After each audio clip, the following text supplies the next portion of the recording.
Kamusta kaibigan? Nandito tayo ngayon sa San Fernando, Pampanga, and magra-ride tayo mga isang oras lang. This is my tune-up ride kasi matagal ako nagkasakit and matagal ako hindi naka-padjak, siguro mga 10 araw na ngayon. So susubukan natin mag-bike kahit mga isang oras or isa't kalating oras lang. So samahan nyo ako.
Natin palagi is for today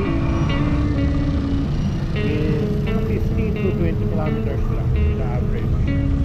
So in other words, karamihan yan is zone 1. Sumak muna kayo.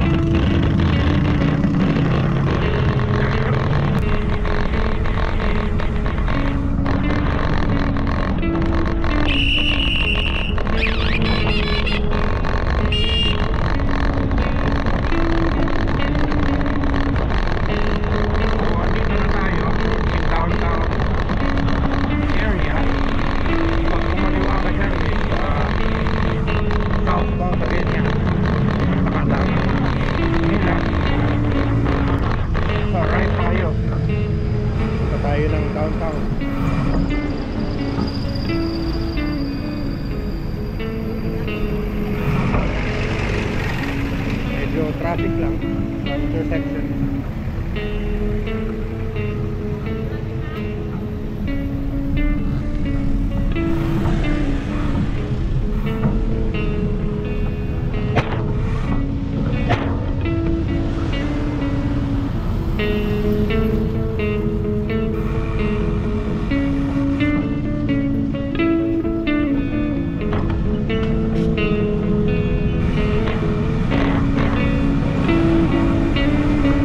Banda rito, kung magbabay kayo rito, konting ingat lang kasi downtown area po, maraming mga sasakyan, meron din mga bike at taxi.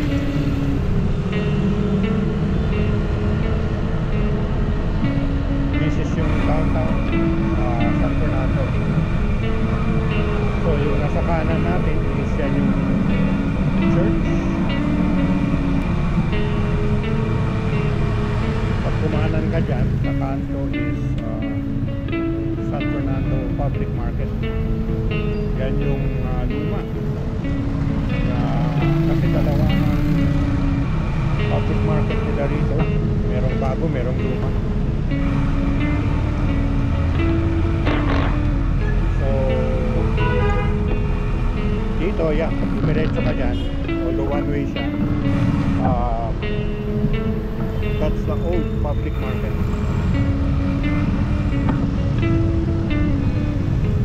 Ngayon, approaching tayo ng SM, downtown San Fernando. So dito, madalas traffic talaga rito. Kasi sa dulo niyan, magwaway yung kalsada, mag-split siya. Tapos maraming nagbababa, public utility. This is downtown. As you can see, maraming mga tao, kaya bumabagal yung traffic dito. Nakapagala, taxi lang naman ang traffic dito. Unlike sa Manila, abutin ka ng oras. Dito matagal na yung 15 minutes. Lalo pag nakakotse ka, matagal na yung 15 minutes. Pag nakabike ka, medyo mabagal lang ang takbo. Dito tayo bike.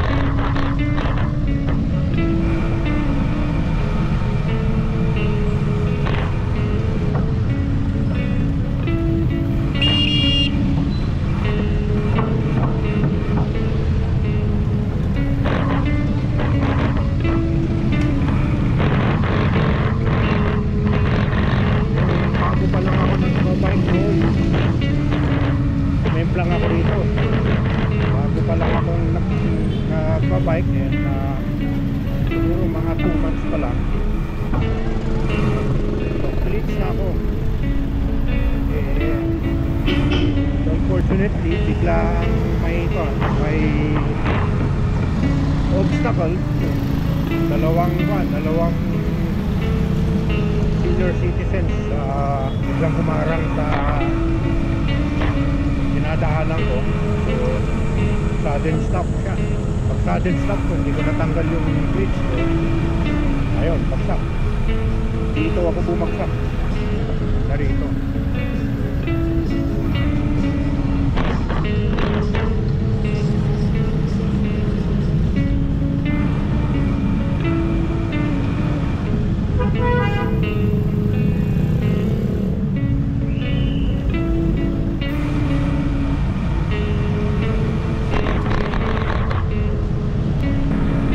Dito na tayo ngayon sa capital town. Yung sa kaliwa, yan yung pinakamalaking McDonald's sa Pilipinas. So, malaki siya,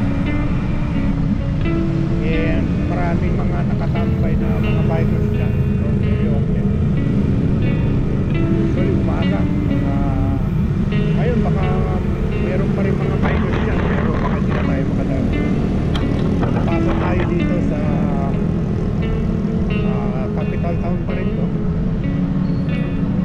pero ito yung bagong park.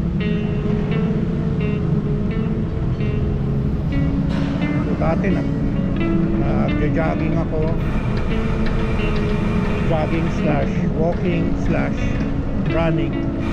Dito ako nag-iensayo nun ng running and jogging.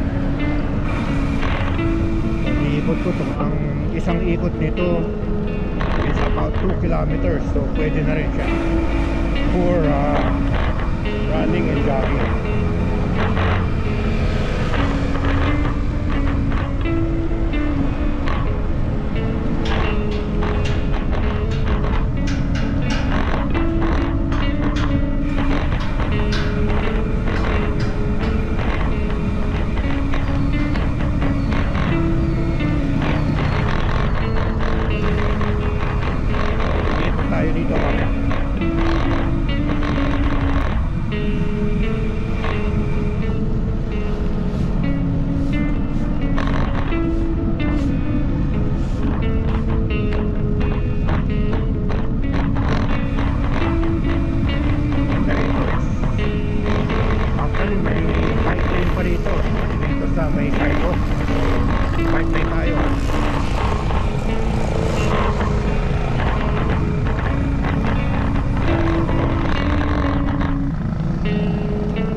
siya. Meron pa siyang bike lane.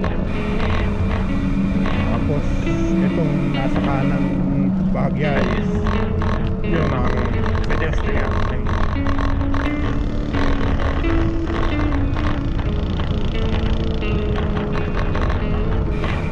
So ito, pagka tinitignan mo, patak siya, pero actually false flat ito. Meron siyang less than 1% lang naman na gradient. Pero tataka ka bakit ang hirap biglang umadyak. Parang ang bigat. Pero pag tingin ko sa cyclometer, meron siyang kagaya ngayon nasa mga 0.2% ang gradient niya. So false flat siya, malit lang naman, hindi mo mapapansin. So dito U-turn na tayo, palabas na ng palabas na ng kasi Avanzado Highway. So U-turn tayo dito para makita natin yung park.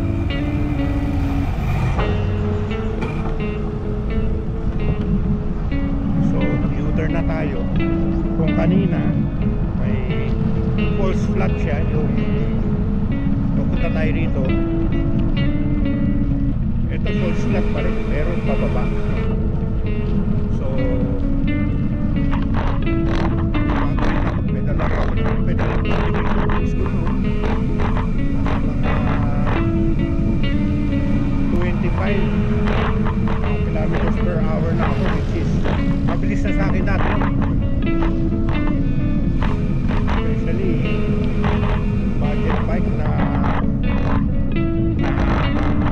mountain bike yung gamit ko ng 97.5 inches. Start up na. Actually, buhay pa yung bike na yun. Minsan, gamit ko pa rin kayo. Siguro sa mga next time, kwento ko sa inyo yung mga adventures ko sa bike na yun, and misadventures na rin.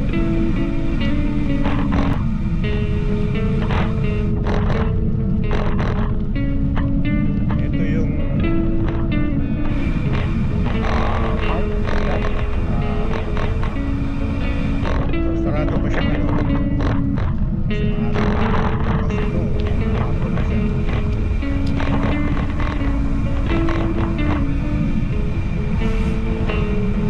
Tapos nagpo-close siya ng 8 PM. So bawal lang mag-bike dito. So lakarin lang natin para makita lang natin.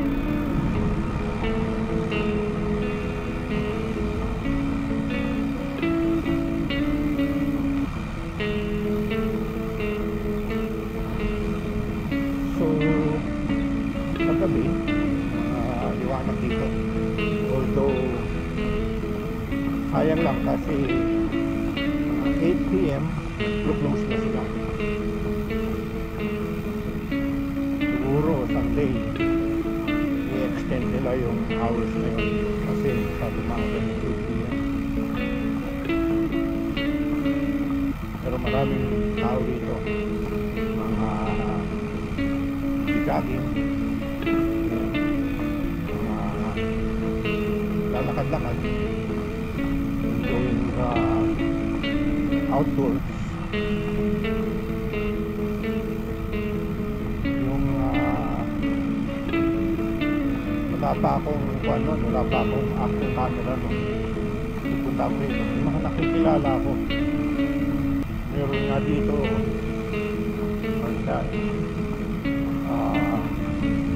retired executive. So hanggang ngayon kuminsan pinabati niya ako sa Facebook, tapos ang invite na kasi nabanggit ko sa kanya na nag-jogging ako. So from time to time kapan ako na pag nakikita ko yung mga post niya minsan nagla-like ako, tapos ni-invite niya ako.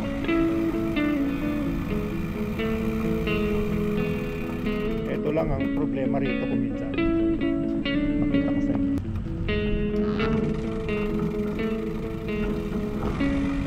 Ayan.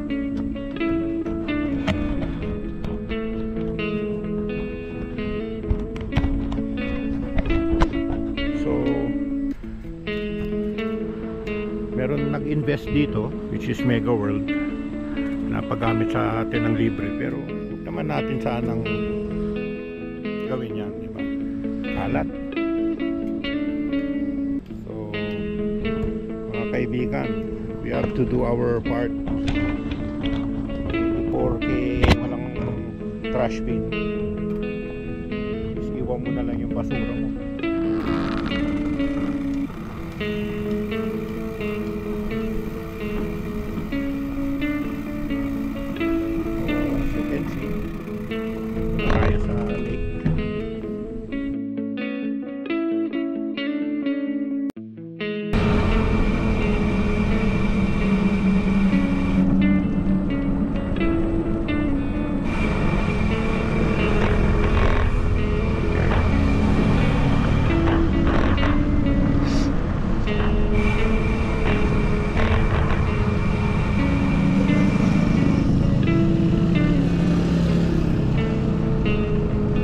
Palabas pa rin ng Jose Abad Santos Avenue, pero hindi tayo dyan pupunta. U-turn tayo dito, then pasok tayo dito.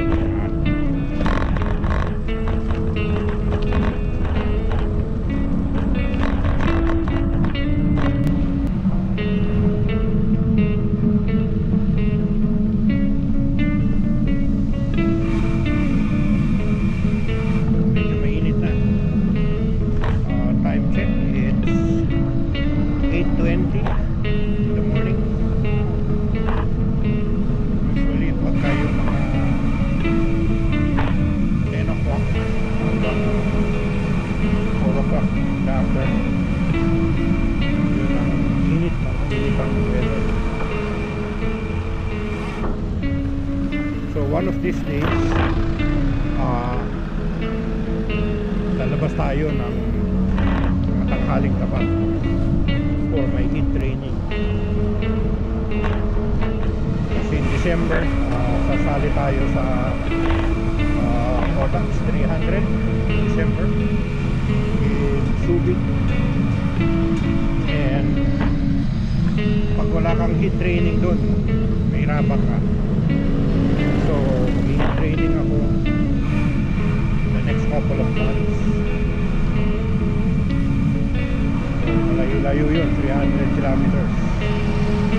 Doable naman siya. Kailangan lang ensayo. So lalabas na tayo ng Capitol Road.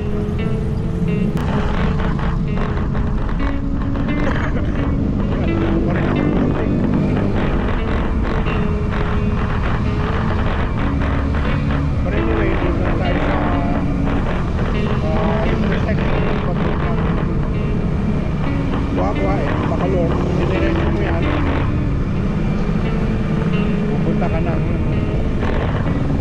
Bacolor, kanan tayo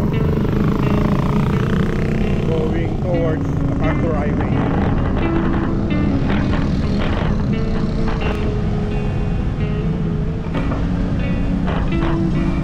Ito yung Heroes Hall.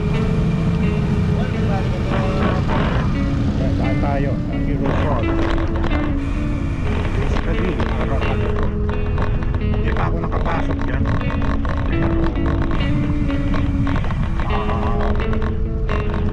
Comment nyo nga sa akin sa comments below kung anong nandyan sa loob. Pero umikot lang tayo sa Heroes Hall.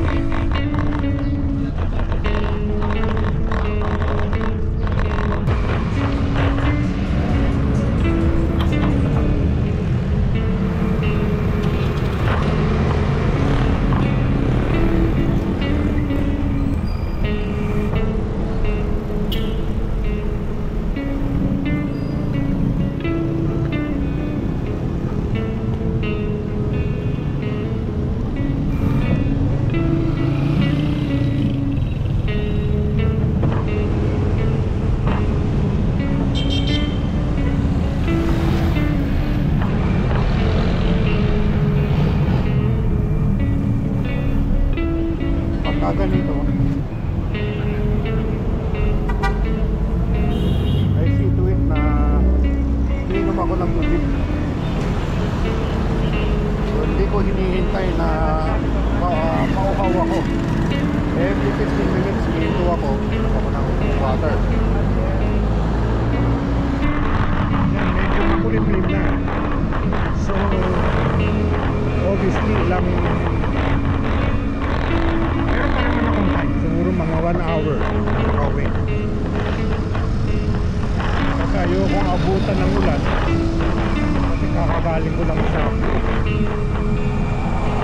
actually ngayon medyo sinisipon pa ako.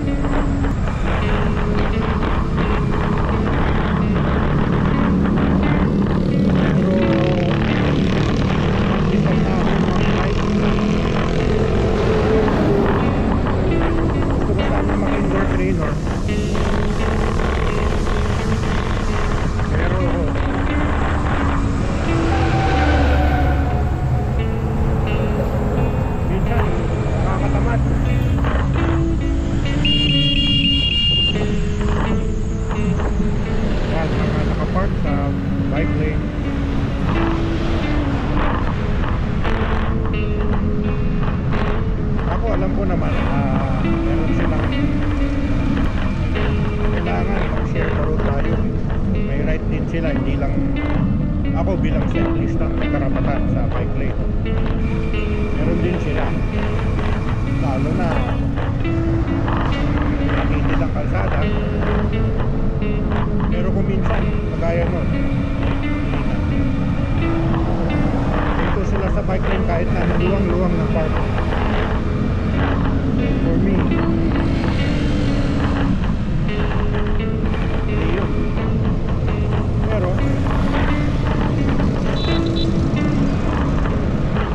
wala, ganun talaga eh.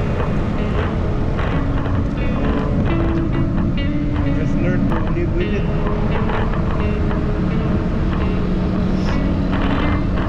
So ito, approaching MacArthur Highway na tayo. Kung kakanan tayo dyan, southbound going to Manila. Magkakaliwa, northbound yan, going to Angeles, going to Baguio, ganyan. So since nakaka 10 kilometers pa lang tayo,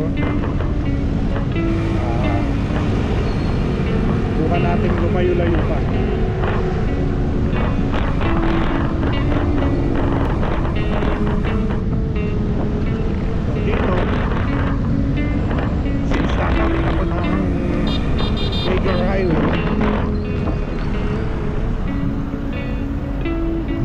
Lalo na sa mga baguhan, I would strongly recommend na ilakad nyo na lang yung bike ninyo kasi delikado dyan, katatawid ka.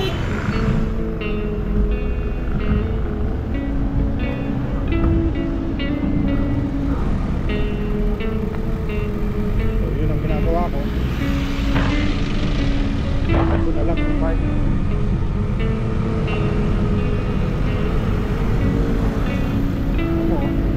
Pagala niya, bilisan niya, parang tumakbo ka. Pero everywhere naman, marami talaga mga kabuti riders.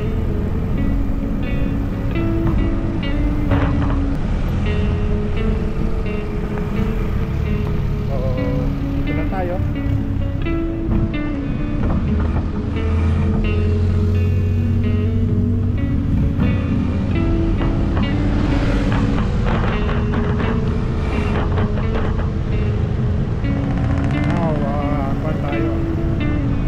Northbound tayo. So siguro pag naka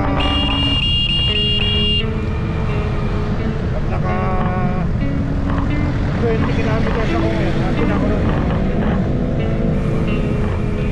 ano lang, ayaw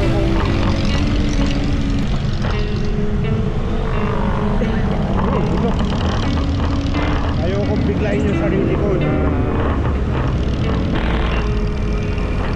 more than 50 kilometers so today kasi matagal ako walang pagka ng buong araw.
pero 2 beses lang naman.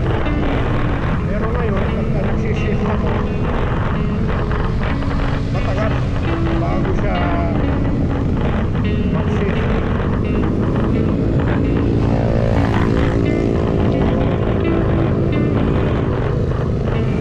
Comment nyo nga, comment below kung ano ang kailangan kong tingnan, kasi naka Shimano Diore, yung shifter ko tsaka yung RT ko Shimano Diore na 10 speed, long cage siya na 5100 yata, basta 5100 or 6100 na long cage. Pero yung bang ko, yung chainring ko is naka 1x lang ako eh. So ang chainring ko, yung oval chainring, 38 teeth na oval. Ang kadena ko is Shimano 10 speed. Yung cogs ko naman is hindi siya Shimano, 11 by 52 feet na 10 speed. Pero I believe ano siya, I believe ang brand niya is hindi ko na maalala, sorry, senior moment, kasi yun ang iniisip ko. Yung cogs ko baka hindi masyadong maganda. Nabili ko lang siya kasi online. So comment nyo nga guys kung ano ang masasuggest yung tingnan ko. Ang last resort ko is mga professional na mechanic. So suggest nyo nga sa comments below kaibigan nyo ano ba ang namis ko. Anyway, dito pa rin tayo sa San Fernando City.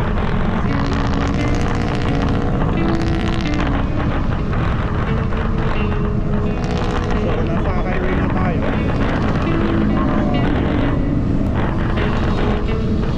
Masarap mag-bike dito dahil malong ang kalsada, bike lane. Although may mga obstacles, pero pwede na. Nakakita ka lang ngayon, ang takbo ko ngayon is 37 kilometers per hour. Nabawi mo lang yung lost time kanina.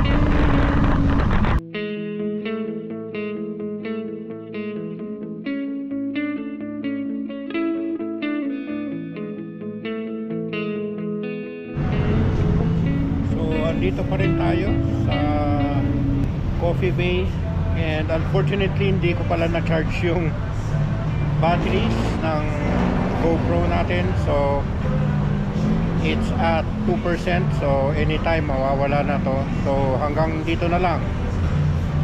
Again, kamusta kaibigan, and I'll see you next time on my next rides. Bye for now. Bye.